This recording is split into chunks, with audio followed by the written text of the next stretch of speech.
what's up? Hello, back again. Day 6 of the Toronto International Film Festival.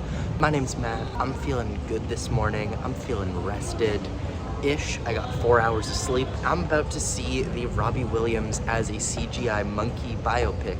So let's check this out and let's start this day off. Let's talk about Better Man. Holy shit. I never thought I would say this. The guy who made The Greatest Showman made one of the most fun movies at TIFF this year. Better Man is a biopic of British musician Robbie Williams, who I'm completely unfamiliar with. I'm sorry to any Brits out there watching this. I don't know his music.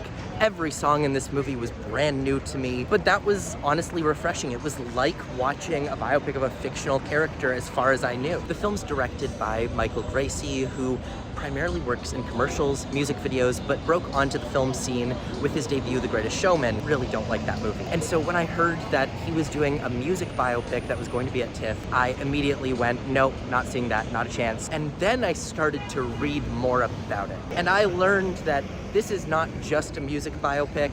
This is a music biopic where the main character is portrayed by a singing and dancing Planet of the Apes style monkey. None of the other characters notice that Robbie Williams is a monkey. No one ever mentions it. It's just visually there. And it makes this movie into a CGI visual effects showcase. Michael Gracey uses his significant visual effects experience through commercials, through music videos, and he makes one of the most insane, visually inventive music biopics that I've seen in a very long time. Sequences that fully leverage the insanity of this idea of turning this musician into a monkey dancing and singing for our entertainment. There's a few songs where I felt like I was levitating out of my seat with how visually inventive and how exciting and dynamic the filmmaking was, which again is something I never thought I would say for the filmmaker of The Greatest Showman, but this was electric.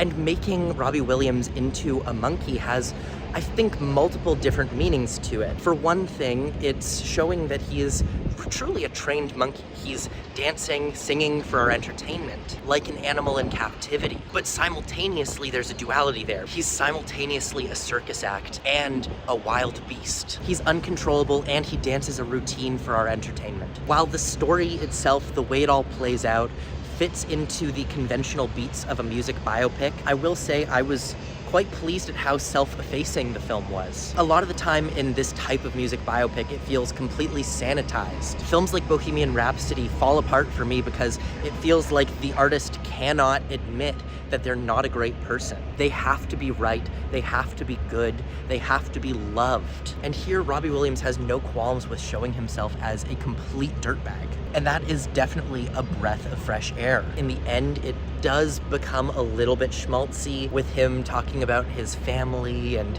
how he became a better man. All of that is a little bit that same sort of self-aggrandization that we see so often in this type of movie in particular. But overall, the way that this defies convention, the way that this pokes fun at the entire genre, this one elevated itself above most other music biopics that are out there. This is not Bohemian Rhapsody, it is a cut above. I enjoyed the hell out of Better Man, and a week ago, I never expected to be saying that, but this is truly a major, major surprise. So I am about to get into the rush line for the premiere of Saturday night, and as I got to the place where the rush line for the theater is, I was like, okay, there's no line here, there's no signage, no one is here, no volunteers. I'm confused, what's going on? And it turns out I'm just the first in line. So maybe I'm way overestimating how long I need to wait for Saturday night. I'm giving it 5 hours. But hey, you know what? Better safe than sorry. I need to see this movie, so who cares that I'm given more time than it needs? Number one means I'm guaranteed to see it. Every note.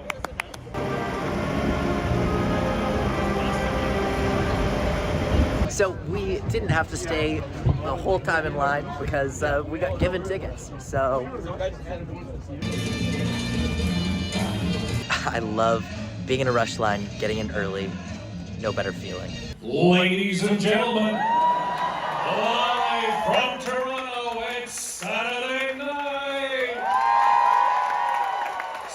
starring Gabriel Lavelle and your director, Jason Reitman. And now here's your host, Cameron Bailey. All right, this is the biggest we've ever had. Is Jason even here? Jason, where are you? Oh, First I'm not a Canadian, then I don't exist. I just got out of the premiere of Saturday Night, my most anticipated film of TIFF this year. This is the new film by Jason Reitman, the filmmaker behind Juno, Up in the Air, Thank You for Smoking, and who could forget Ghostbusters Afterlife. This film tells the story of the 90 minutes leading up to the first episode of SNL, showing a stressed out Lorne Michaels in his mid-20s trying to put together a show that had never been done before. I think a lot of Saturday Night is going to depend on your relationship with the material, your relationship with Saturday Night Live. Much of this film relies on references and cameos and that feeling of, oh, I know that, I remember that. And for that reason, I felt quite disappointed by much of this movie. So much of Saturday Night is Marvel-style cameos with an ensemble of 80 speaking roles, all of whom are playing famous people. This is essentially Avengers Endgame for comedy fans of the 1970s. But it is really fun. It has a propulsive energy. It moves like nobody's business, never letting a single second of it get dull. But that propulsive pace, that reliance on cameos, means that very few of the characters here are drawn out beyond vague impressions. In order to understand who these people are, it relies on you understanding who they are going into it. You're not gonna get a sense of who Chevy Chase is. You're not gonna get a sense of who Lorne Michaels is, or Dan Aykroyd, John Belushi. All of these characters are rather surface level versions of the people that they were. And it feels almost like they're more meant to point at and go, I know them, rather than to engage with who they are as people. I also found it surprising that for a film about a show like Saturday Night Live, for a comedy, this film takes itself quite seriously. It almost has that being the Ricardo syndrome of being a movie about a comedic TV show that doesn't really want to be a comedy. And that's not to say that there's not jokes or that it's not funny. All of the people in here are funny people, and so naturally some of the things that they say are funny. But for the most part, the film takes itself with the utmost seriousness. Maybe that's just me though, because the audience was laughing like crazy throughout the movie. I just found, for the most part, the jokes didn't land. Some of the real standout parts of this movie though, I mean, for one thing, Jon Batiste's score, phenomenal. Holy shit. And to learn that Jon Batiste did this all basically improvised live on set for the actors to propel the energy of the scenes. And it works so goddamn well. But overall, my impression still stands that I'm a bit disappointed with how this movie played out. The whole premise of it's 90 minutes to air in real time, that is also, I think, what holds it back the most. It is the cage that traps this film into being nothing more than a shallow impression of Saturday Night Live. I wanted to know more. I wanted to go deeper. I wanted to see more of the process of developing jokes, of building this show. Unfortunately, what we get instead is just people stressing and yelling at each other. Everything's already done. Everything's ready to go, basically. I'm much more curious about what it takes for the minds behind this to put something like this together, and not what it takes for the production to get it over the finish line. Now, do I still think this is winning the People's Choice Award? Yes, I do. The audience went crazy over this. I haven't felt an audience reaction like this year so far. I mean, even The Life of Chuck, which had a standing ovation, it didn't have the same thunderous amount of applause that this felt like it had. And so while on a personal level, I'm not really rooting for this as a People's Choice winner, it still makes the most sense. This feels like a winner to me. And another one down. Going into Babygirl now. Fair warning, my phone will die, so expect my review to come at home. It is the next morning, and I'm just gonna wrap these two videos together because I saw fewer movies yesterday. So last night I saw Babygirl, and then my phone died, so I couldn't record anything about it. But Babygirl is the new film by Helena Rain, starring Nicole Kidman, who, in my opinion, gives her best performance ever. Babygirl is about the CEO of a robotics company and follows her as she explores her sexual desires, specifically specifically through an affair with an intern that arrives at her company, played by Harris Dickinson. I won't say much more than that because a lot of the joy of this film comes from these surprises, in not knowing what comes next of it all. But this movie was fantastic. It had the entire theater going the entire time, laughing, screaming, shouting. This was one of the most active crowds I've been to outside of Midnight Madness. And it was such a refreshing thing to see a film that was so unashamed to be a little bit kinky, to be a little bit freaky, especially after something like Queer, which I found to be relatively tame. I just had a blast the entire way through. It's never trying to be over the top funny, but the way that these characters discuss these topics, the way that they feel shame, the way that they push through shame, hide shame, is innately very funny. This was a huge winner. I didn't know Helena Rain had this in her. I'm eager to see what the reaction to this one is when it gets more of a wide release, because this is the one that I feel like if you don't really know what you're getting into, you could be in far over your head. Anyways, I am late right now.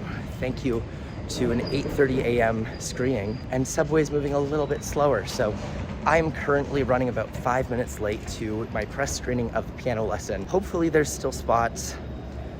What can I say? If there's not, I'll have to find a backup plan, but oh well. So I did manage to get into The Piano Lesson about 5 minutes late, so I missed the very beginning of the film. The Piano Lesson is the directorial debut of Denzel Washington's son, Malcolm. Malcolm Washington has never directed a movie before, but he has said that The Piano Lesson is what he has dreamed of making ever since he was a child. It stars John David Washington, so his brother. It's a full family affair, as well as Samuel L. Jackson, Danielle Deadwyler, Corey Hawkins. It is a pretty packed cast, based on a play from famed writer August Wilson, also known for Fences, Ma Rainey's Black Bottom. This film follows the story of a family and their antique piano. When John David Washington's character returns home, he has one goal in mind, which is to get enough money to buy a plot of land to farm on. And all he needs to do is sell the piano in order to do that. He tries to convince the family to part with the piano, but his sister, played by Danielle Deadwyler, does not have as easy of a time letting go of this piano due to some tragedies that have happened in her life lately. Now, like Fences, like Ma Rainey's Black Bottom, this film never escapes the feeling of being a stage play. The majority of the movie, outside of I came in right as something had happened early in the film, the first 5 minutes seem to be very cinematic, but the rest is extremely stagey. It's all taking place inside this one home. Conversations around the piano, even more than Fences, even more than Ma Rainey's Black Bottom. Those films managed to, at times, escape that feeling of staginess, and I didn't find that The Piano Lesson really did. I kept wondering to myself, why exactly is this a movie right now? What is this doing to justify being a movie? But that said, you come to an August Wilson adaptation for the performances, and they do not disappoint. Danielle Deadwyler is fantastic. She shows so much vulnerability and intensity. It's a performance that's brimming with tragedy and frustration and anger, and she lets it all out. I was most surprised by John David Washington, who, even in previous films where I've liked the movie quite a bit, he has never been a standout for me. I often find John David Washington to be a bit one note, but here he surprised me with his range. He disappeared into the role and played a different character than what I typically expect from John David Washington. So overall, this one for me was a bit of a miss on the filmmaking front, a bit of a miss on the writing, but the performances make this very much worth a watch.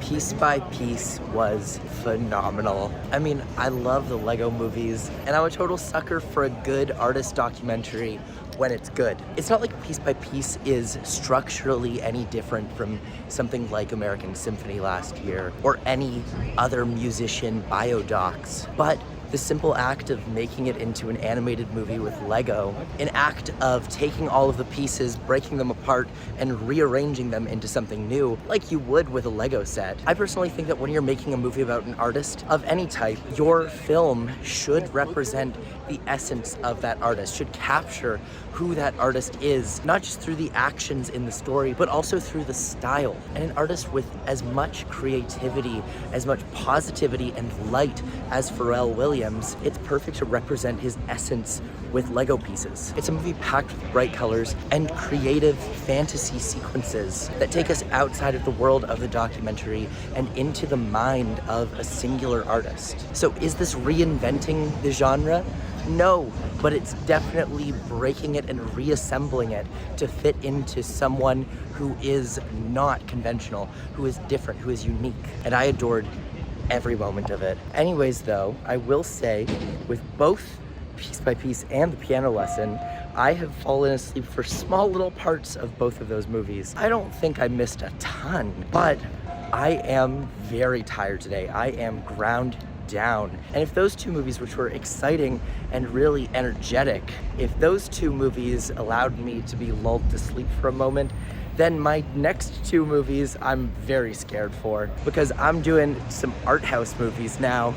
And oh boy, I'm gonna be fighting for my life. This is gonna be hopefully my sleepiest day, but I'm not doing the final movie of the day so I can go home and sleep a little bit longer. I'm burnt out. This is my big burnout day, but I'm halfway through and hopefully I can stay awake for the rest of it.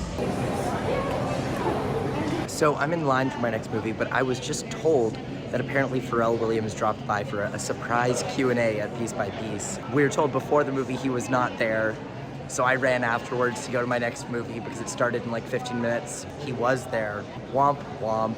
Thank you so much for being here. Thank you for filling our cinemas. It fills our hearts, and we absolutely love you, especially as we start running on fumes. Vermiglio is the Grand Jury Prize winner from Venice. It's an Italian film about a family in the 1940s in one of the northern provinces just bordering on Switzerland. So there's a lot of beautiful landscapes here with the Italian Alps, 10 children, a variety of ages, and 2 parents who hold everything together. The father is the town school teacher as well, so his children make up the majority of his class. The film really serves as a coming-of-age story about multiple different young girls at different stages of their lives. And it takes a real humanist approach to the way it tells the story, very reminiscent of the films of Alice Rohrwacher or Carla Simone, who did Alcaraz a few years ago. There's this very distinct movement of female directors around Europe right now who are making films that are humanist in a very gritty way, usually shot on film with a muted color palette, following the lives of poor or working class families in the 20th century. And I think your connection or love of this film will really depend on how you feel about this aesthetic in general. While I admired and appreciated and respected what this film was doing, I didn't feel the same connection that I wanted to. I feel like at times the aesthetic and the grittiness of it kind of kept me at a bit of a distance. This is a film where if you love it, I think you are going to adore it. It's going to be one of your favorite movies of the year. It has a very particular feeling to it. But again, like me, you may struggle to really fall in love with it, but it is a well-made film that I respect quite a lot. Also, fortunately for me, did not fall asleep during this one. That's great, happy about that. But I'm about to buckle in for a 3.5-hour long documentary about factory work. So wish me luck for this one. If I can stay awake through this, then I'm good. I'm a machine. All right, now seated for the 3.5-hour long film. Wong Bing.